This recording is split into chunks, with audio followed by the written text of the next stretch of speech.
پہلے مجلس کے لے کے بولو، پہلے مجلس کے لے کے ان کا دیو. ہاں کرو کرو، نہیں بیٹھ کے کرو آپ، نہیں کرسی لا جا بیٹھ.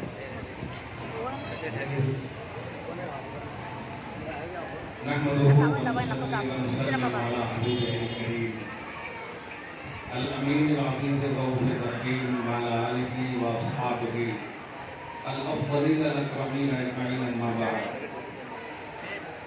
الحمدللہ رب العالمین، صدق اللہ العظیم. حصول برکت کے لیے درود شریف پڑھیے. مبارک علی سیدنا و شفیعنا و مولانا محمد مادن. ایک بار ٹھہر کے لے لے، پوری مجلس کرنے کے لیے پوری مجلس کرنے کے لیے. صلاۃ و سلام علیک یا حبیبی یا سیدی یا رسول اللہ صلی اللہ تعالی علیہ وسلم. سب سے پہلے اور بڑی بات یہ ہے کہ یہ محفل خطان ہماری اور آپ کی نہیں ہے. یہ محفل نبی کی بند کرنا وہ نہیں دیا کئی بند کر یہ نبی کا طریقہ ہے، نبی کا عمل ہے. نکاح خدا نہیں کرتا ہے، نکاح کرنا یہ نبیوں کی سنت ہے. اس لیے جو چیز نبی سے نسبت رکھے اسے ہی سیرت النبی کہتے ہیں. یہ محفل کی سیرت کی ہے، اسے دھوم دھڑاکے چیخ پکار میں نہ گزاریے گا، ورنہ لمحوں کی خطا کہیں صدیوں کی سزا میں بن جائے. ابھی جتنی بھی پرانی آیتیں اور احادیث مبارکہ پڑھے ان سب کے ترجمے سے کر دوں تو آپ خود سمجھیں گے کہ نکاح کی محفل واقعی جو ہمارے سینس اور تھنکنگ میں ہے وہ ہم نے غلط سوچا ہے. عام جلسوں میں وہ باتیں یا اتنی پرانی آیتیں نہیں پڑھی جاتی ہیں جو ابھی پڑھی گئی ہیں. ایک قرآن کی آیت ہم عام جلسوں میں پڑھتے ہیں اور اسی کی تشریح کرتے ہیں. ابھی میں نے تقریباً تین آیتیں تو ضرور پڑھی. سورہ نساء کی آیت پڑھی، سورہ آل عمران کی آیت پڑھی، پھر سورہ احزاب کی آیت پڑھی. 3 آیتیں پڑھی، 3 احادیث پڑھے. 4 مطلب کل 6، 3 آیتیں 3 احادیث. ان کا ترجمہ سنیں گے تو آپ کو سمجھ میں آئے گا کہ ایک تصور سے ہم بیٹھے تھے کہ خوشیوں کی محفل ہے، لیکن جو خطبہ نکاح میں پرانی آیتیں پڑھی گئی اور یہ موروثی آیتیں ہیں، یہ بھی نہیں کہ ہمارا ایجاد کیا ہوا ہے، یہ وراثت میں ہے، یہ سنت ہے، یہ یہی پڑھے جاتے ہیں. یہ ہماری ایکٹیویٹی نہیں ہے. یہ اسلاف کے طریقے سے جہاں سے اسلام جب سے شروع ہوا یہی خطبے پڑھے جاتے ہیں. خطبے کا ترجمہ سنیں. یا ایھا الناس اتقوا ربکم الذی خلقکم. ابھی آپ نوشا سے ملیں گے تو ملنے کے بعد آپ کہیں گے آپ دونوں کو اللہ تعالیٰ سلامت رکھے، مبارک کرے. یہی کریں گے. عربی میں جملے بارک اللہ فیکما وجمع بینکما. اللہ تم دونوں کو برکت سے نوازے، تم دونوں کو محبت کی دنیا میں آباد رکھے. یہ سب دعا دیں گے آپ. لیکن اگر کان میں آپ یہ کہہ دیں کہ اللہ سے ڈرو تو کہے گا کیا لے کے بیٹھے جی، شادی کے موقع سے ڈرنے بنانے کی بات کر رہے ہیں آپ. صحیح ہے، لیکن قرآن میں جو بھی میں نے پڑھا ہے کیونکہ یہ عجم ہے، عرب ہے نہیں، اس لیے آپ ایک دم ریلیکس ہو کر کے کو سن لیے. اور قرآن کی جو فرسٹ آیت ہے وہ یہی ہے، یا ایھا الناس اتقوا ربکم. اے لوگوں اپنے رب سے ڈرو. اب بتائیے خوشیوں کی محفل میں پہلی آیت جو میں نے پڑھا، اے لوگوں اپنے رب سے ڈرو. اور اس رب سے، ربکم الذی خلقکم من نفس واحدہ، اس رب سے ڈرو جس نے ایک جان سے پیدا کیا. اور ڈرنے ڈرانے کی پھر آگے بھی دیکھنا، وخلق منها زوجها وبث منهما رجالا كثيرا ونساء واتقوا الله الذي. ایک آیت میں پھر اس اللہ سے ڈرو تساءلون به والارحام، جس اللہ کے ذریعے سے تم پوچھے جاؤ گے یا پوچھے جاؤ گے رشتوں کے بارے میں. آپ اور ان اللہ کا علیکم رقیبا، بے شک اللہ تم پر اینی ٹائم نگراں ہے. یہ پہلی آیت کا ترجمہ رقیبا، اینی ٹائم نگراں ہے تمہارے اوپر اللہ تعالیٰ. اب ایسے وقت میں آپ بولے دیکھو نہ کو کچھ بھی سوچو اللہ دیکھ رہا، ڈر کے چھوڑ دیتے ہو. یہ کیا جی، نوشے کو ڈرا رہے ہیں یا خوشیاں دے رہے ہیں؟ کہنا یہ ہے کہ آپ سمجھ لیں. دوسری آیت، یا ایھا الذین آمنوا اتقوا اللہ حق تقاتہ. اے ایمان والو اپنے رب سے ڈرنے کی طرح ڈرو نہیں، حق کا تقاتل، ایسا ڈرو جیسا ڈرنے کا حق ہے۔ خاص طور سے ہمارے بچے سنو اس کو، عرش لگا کر کے خالی چیخاں کرنا، چلانا، پٹاخے چھوڑنا، یہ اس سے کیا ہوتا کہ پورے سینٹیکس پاک پانی میں ایک قطرہ پیشاب ملا ہی کرتا، کلیئر کیسا ہوتا؟ اب پاک رہتا، کتنا پاک رہتا، پورا ناپاک ہو جاتا۔ تو آپ ذرا سوچیے، یہ محفل آپ کی ہے ہی، یہ نبی کی سیرت کی محفل ہے، اور نبی سے منسوب چیزوں کو آپ ایزی لیں گے، نبی سے جو چیز نسبت رکھے ایزی لیں گے۔ حیدرآباد کے لوگ تو الحمدللہ لے ہی نہیں سکتے، کیونکہ جب نبی کے بال مبارک کا ادب کرنے والا یہ شہر ایسا ہے کہ باوضو ہو کر کے زیارت کرتا ہے، جو بال کے سبحان اللہ، نالین مبارک، آثار مبارک، تو محبت کا شہر ہے۔ اولیاء سے نسبت کوئی چیز رکھے تو ادب کا یہ شہر ہے، صحیح ہے کہ صحیح بات۔ تو نبی سے یہ نسبت رکھنے والی محفل ہے، بے ادبی کیسے ہو سکتی ہے، بے رخی کیسے ہو سکتی ہے؟ بے رخی بے ادبی کیا ہے؟ آپ کو یہاں کے حساب سے، ابھی آپ کھانا کھائیں گے، آیت کا ترجمہ کرو گا، کھانا کھائیں گے گھر میں، الحمدللہ میں بھی چونکہ انسان ہوں، کوئی بشر نہیں ہو، کوئی ملک اور رشتہ نہیں کہ آپ کو بول رہا ہوں ون سائڈ ہے، گھر میں 2 بوٹی کھانے میں ہم اپنا کھانا ختم کر لیں، یہاں کھانے میں بوٹیاں اگر نہ آئے تو آپ ایک دم اسٹینڈرڈ انداز میں بولتے ذرا بوٹیوں والا لاؤ۔ آپ سوچو، اس کو ایزی نہیں لینا، نبی کی یہ محفل ہے، آپ کے سامنے جو کھانا آ گیا پلیٹ میں، بس اسی کے آپ مالک ہیں، وہ آپ شیئر کر سکتے ہیں دوسرے کو، آگے پیچھے کا معاملہ مالک صرف شیئر کر سکتا ہے، آپ نہیں کر سکتے، یہ مسئلہ ہے۔ اب آپ تو کر دیے، بیچارے مالک تو کبھی کبھی دے بھی دیتے، ذرا خیال رکھنا، وہ تو ہے نہیں کیسا بھی خیال رکھیں گے، لیکن ذرا سوچئے شریعت کی چھوٹی سی چوک ہے جو ہر جگہ ہو رہی ہے، اس کو دھیان میں رکھ کر کے آپ کوئی بھی محفل ہو، آج کی تاریخ میں بھارت کے مسلمانوں اگر ان چھوٹی چھوٹی چیزوں پر عمل کرو گے تو بڑا رب آپ پر کرم کرے گا، بڑے رسول آپ پر کرم کریں گے، اور آپ کو جو ابھی کرم کی ضرورت ہے، آپ خود دیکھ رہے ہو کتنا ظلم آپ پر ہو رہا ہے، کون ہے جو آپ کی لیڈرنگ یا قیادت کو صحیح طور پر آپ استعمال کر رہا ہے اور آپ کا سپورٹ کر رہا ہے۔ چیخنا چلانا بہت بڑی بات ہے، لیکن جو چیز ضرورت کی ہے، جو اپوزیشن کو وقتی طور پر جواب دے سکتا ہے، وہ کوئی نظر نہیں رہا ہے سوائے اللہ، سوائے رسول اللہ کے، سوائے اولیاء کاملین کے، کوئی آپ کی مدد نہیں کر رہا ہے۔ چیخنے والے، چلانے والے، ظاہری طور پر نمائندگی کا دم بھرنے والے بہت ہیں، سب سے زیادہ ہم پاپولیشن کے اعتبار سے دیکھیں تو ہم یو پی میں ہیں، لیکن سب سے زیادہ ظلم وہی ہو رہا ہے۔ ہمارا ہر ادارہ، آپ اگر عقیدے کے بات کو تھوڑی دیر کے لیے یہاں رکھتے ہیں تو ہر عقیدے کا ادارہ وہی موجود ہے، جامعہ اشرفیہ موجود ہے یو پی میں، مبارکپور موجود ہے یو پی میں، بریلی موجود ہے یو پی میں، مارگا موجود ہے یو پی میں، آپ بتائیں سارا بڑا ادارہ ہمارا موجود ہے اور وہی ہم پر زیادہ ظلم ہو رہا ہے۔ آپ ہم سب کا انتظار کر رہے ہیں؟ نہیں، آپ کو چھوٹی چھوٹی جو نبی سے نسبت رکھنے والی چیزیں ہیں، آپ اس پر عمل کر کے بتا دو، اے احکم الحاکمین، ہم جب چھوٹی چھوٹی چیزوں سے، نبی سے نسبت رکھنے والی چیزوں پر عمل کرنے والی قوم ہے، مولا ہماری بڑی بڑی مدد کرنا دے، آمین، بڑے بڑے ظالموں سے ہمیں بچا دے۔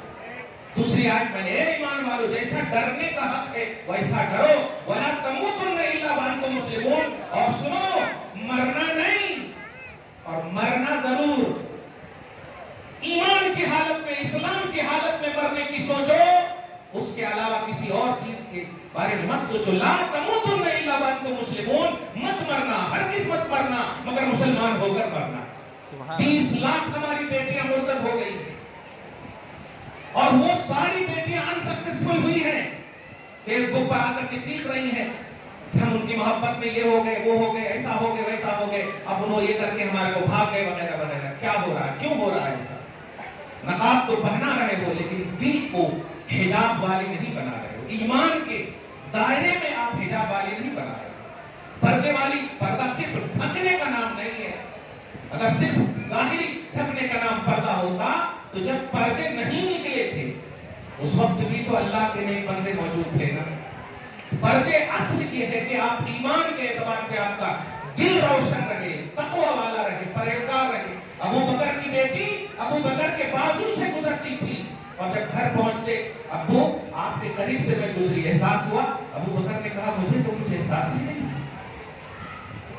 اور آج تو پوری دنیا کو باپ کے سامنے ہماری بیٹیاں باتیں کرتی ہیں، اپنے کزن سے بات کر رہی ہوں، 2 منٹ رک جاؤ امی، اپنے دوست سے بات کر رہی ہوں، اتنے امپورٹنٹ ہو گئے تمہارے سامنے۔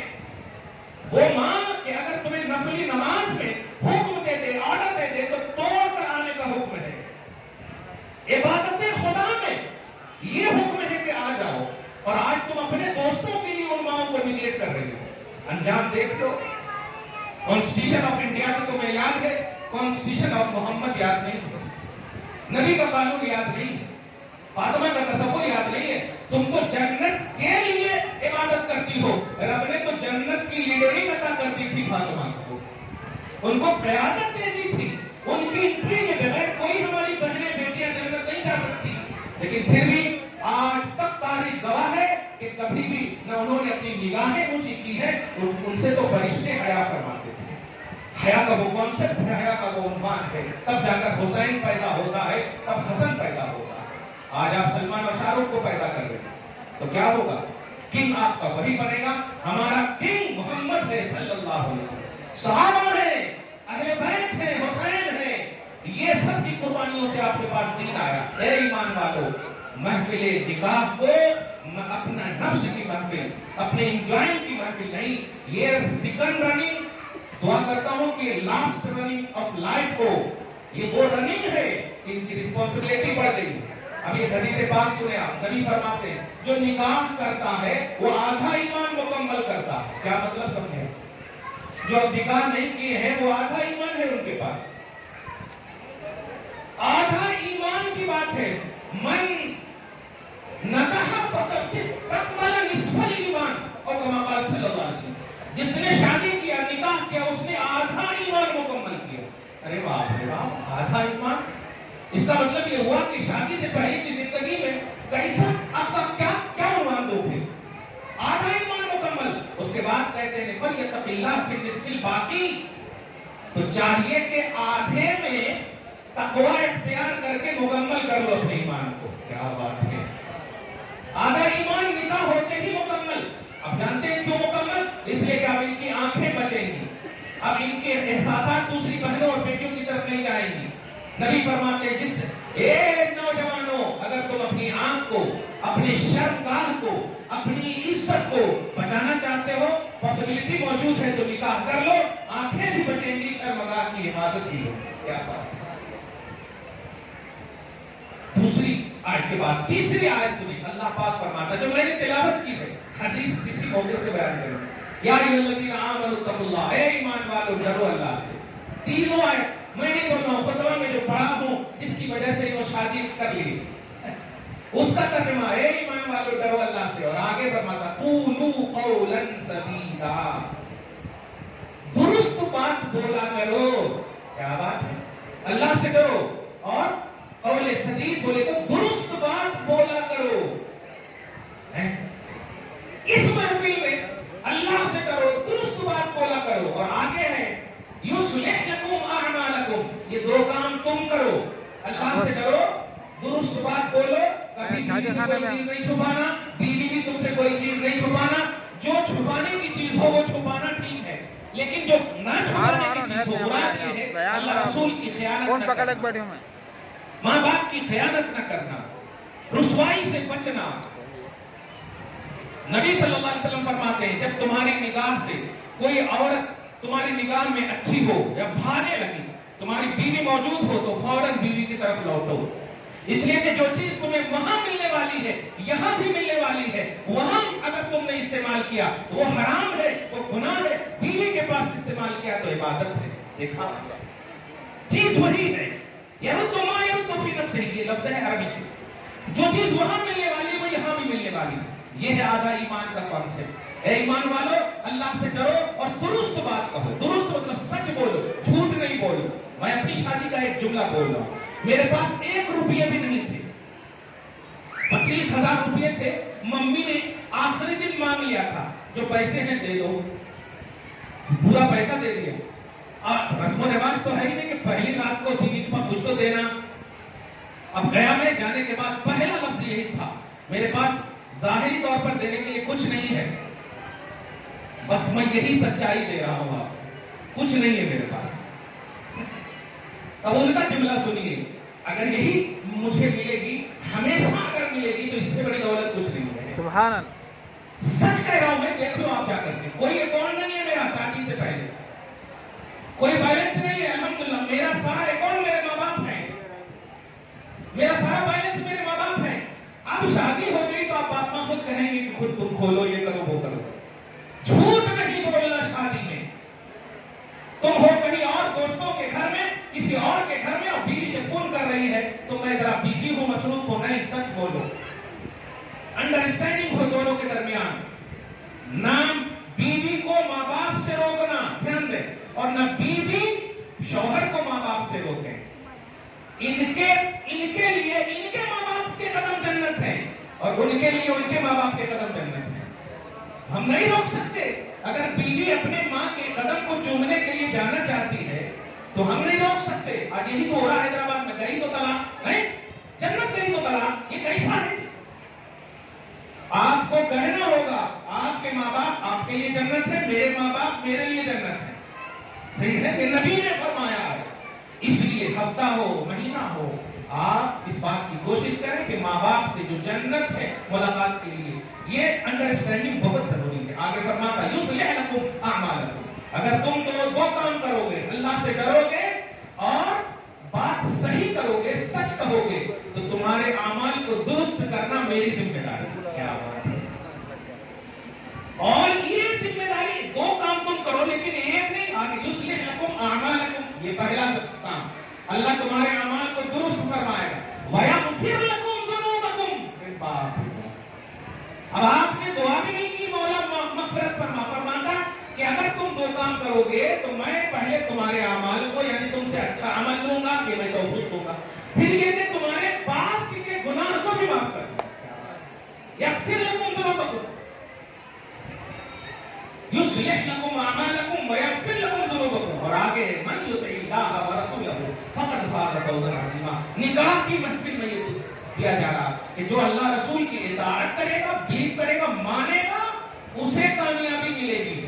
یہ شادی کی محفل میں یہ آیت نکاح بتا رہی ہے کہ اگر آپ شادی کو سکسیسفل بنانا چاہتے ہو تو اللہ رسول کی اطاعت کرو، اور اگر آپ چاہیں گے کہ ہم پیسے کی بنیاد پر، ہم اپنے بلبوتے یا طاقت کی بنیاد پر، اپنے اثر رسوخ کی بنیاد پر، نہیں، یہ تو کوئی بھی میدان میں آپ کامیاب ہو ہی نہیں سکتے۔ لیکن شادی جو ہے یہ چونکہ دو خاندان کا مسئلہ ہے، اس لیے زیادہ یہاں اہمیت دی گئی ہے کہ آپ یاد رکھنا، بڑوں کا احترام آپ بھی کریں، بیوی سے صرف کروائیں نہیں کہ آپ نے میری ماں کو سلام نہیں کیا تو وہ ان کو عذاب ملے گا۔ آپ اس کی وجہ سے طلاق کی بات نہ کریں۔ تم نے ان کو سلام نہیں کیا، تم کو مطلب دعوت میں نہیں بولا، یہ چیزیں مین نہیں ہے۔ مین ہے نماز، مین ہے تقویٰ، مین ہے پرہیزگاری، مین ہے سچائی، مین ہے سچ بولنا۔ یہ سب چیزیں آپ کو دیکھنا، یہ چھوٹی موٹی چیزوں کی وجہ سے کھانا تم نے نہیں بنایا طلاق، یہ سب چیزیں خراب کر رہا ہے۔ آپ ایک شادی کرتے، ایک بیوی کو نہیں سنبھال پاتے، کیونکہ وجہ ہے صرف اللہ رسول کی اطاعت نہیں کرنا۔ نبی پیٹ پہ پتھر باندھنے والے نبی کا عنوان ہے، اور کیسی ایک نہیں، بیک وقت 9 بیویوں کو سنبھالے۔ سبحان اللہ، الحمدللہ، کیا بات ہے۔ اور کیسی بیوی، ابو بکر صدیق جیسے مالدار کی بیٹی، عمر جیسے مالدار کی بیٹی، اور پہلی بیوی تو عرب کی سب سے بڑی رئیسہ، مالدار اور انویسٹر تھی، حضرت خدیجہ الکبریٰ، ان کو سنبھالے۔ آج تک کوئی شکایت ہے؟ ہم ایک بیوی میں پریشان اور طلاق کی بات آ جائے، بعد میں کہتے ہیں اس میں دیے اس میں دیے، کیوں آپ دیں گے طلاق؟ نبی کو ناراض کیوں کریں گے آپ ماں باپ، اپنے خاندان، یہ سب اب وقتی طور پر راضی ناراضی ہو جائے چلے گا، لیکن نبی ناراض ہو گئے تو آپ کو رہا کیا؟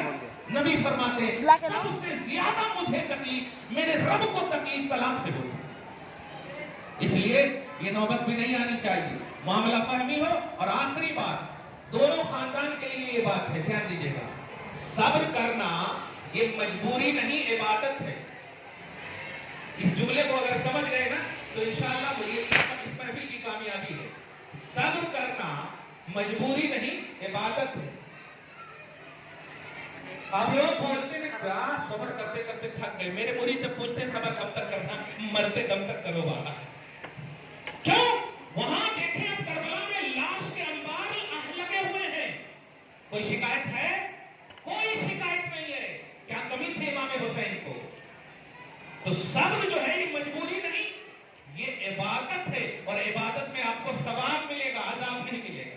جس کا مطلب یہ ہوا صبر ثواب کی نیت سے آپ کو کرنا ہے. اگر تکلیف کبھی ہو, پریشانی کبھی ہو, تو آپ اسے صبر کیجئے, ہینڈل کیجئے. بڑے لوگ بڑا دل رکھیں, بڑے لوگ بڑا دل رکھیں. یہ ابھی بچے ہیں, اب ان کو اتنا حق نہیں ہے کہ یہ پورا فیصلہ کر لیں. ہم نے زندگیاں دیکھی ہیں, ان کو صحیح گائیڈنگ کریں. کہیں اگر یہ پھسلنے کی کوشش کریں تو صحیح تربیت کریں. صرف ڈنڈے ہی کا نام تربیت نہیں ہے. الفاظ, قرآن, حدیث, بڑے علماء, مفتیاں, یہ سب ہے تربیت کے بھی شاخیں, طریقے. اس لیے آج کی یہ عظیم الشان محفل بڑی خوشی ہوئی مجھ کو کہ آپ لوگ بڑی خاموشی سے سنیں. میں تو سمجھ رہا تھا کہ کہیں اب وہ لائن میں لگنا شروع ہو جائے کھانے میں. بڑی خوشی ہے. اللہ پاک اس محفل کو قبول فرمائے. اب دل سے دعا ہے الحمدللہ آپ سب کی حاضری اور شرکت کو قبول فرمائے. ان دونوں کو اللہ سلامت رکھے, ان دونوں کے ماں باپ کو, خاندان کو اللہ تعالیٰ سلامت رکھے, ہر بلا مصیبت سے محفوظ فرمائے, اور آئے ہوئے ہر مہمان کی مہمانی کو اللہ قبول فرمائے, اور بھول چوک کو, کمی بیشی کو معاف فرمائے. وما علینا الا البلاغ المبین.